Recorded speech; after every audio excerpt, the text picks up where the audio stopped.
హర్షవీణ అరవ శ్రీధర్ బాధితురాలు మరో వీడియో విడుదల చేశారు. కొంతమంది జనసేన నాయకుల వల్లే పవన్ కళ్యాణ్కి అనారోగ్యం అన్నారు ఆమె. ఒకడు నడి రోడ్డు మీద తనను కొట్టాడని, ఈసారి కొట్టడానికి వస్తే నోటితో కాదు చేతికి పని చెప్తానని హెచ్చరించారు హర్షవీణ. ఒక్క దెబ్బ పడ్డా మీ పరువు, మీ పార్టీ పరువు పోతుంది అని హెచ్చరించారు ఆమె. అరవ శ్రీధర్ గురించి ఈస్ట్ గోదావరి నుంచి విజయవాడ నోవోటెల్ వరకు లాగొచ్చు అన్నారు. పార్టీ క్లీన్ చిట్ ఇవ్వకుండానే అతను కండువా కప్పుకుంటున్నాడని విమర్శించారు హర్షవీణ. ఒక దరిద్రుడు, ఒక పనికిమాలినోడు నన్ను కొట్టాడు రీసెంట్గా. వాడేదో పెద్ద సాధించేశాను, ఇంకిది మాట్లాడదు, నేనేం చేసినా సరే ఇది అసలు మాట్లాడే పొజిషన్లో లేదు, భయపడిపోయింది, ఇంకా కోడూరులో తిరగదు అనేసి అనుకుంటున్నారేమో.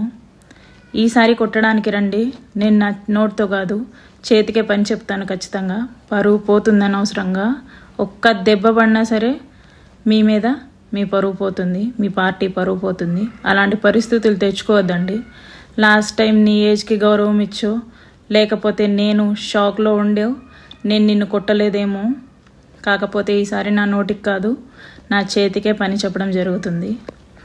అండ్ పార్టీ కండువా ఎందుకు వేసుకుంటున్నారో మరి నాకు తెలీదు. ప్రజలే దీన్ని గమనించాలి. పార్టీ ఇంత నీచమైన సిచ్యువేషన్లో ఉందా అనేసి ప్రజలే గమనించుకోవాలి.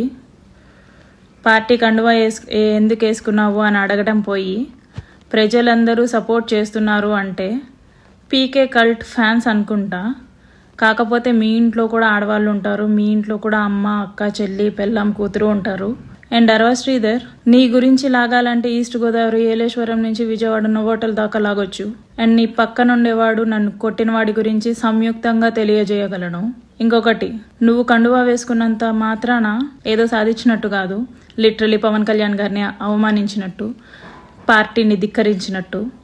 Shame of you. మగాడి లక్షణం కాదు శ్రీధర్ ఇది.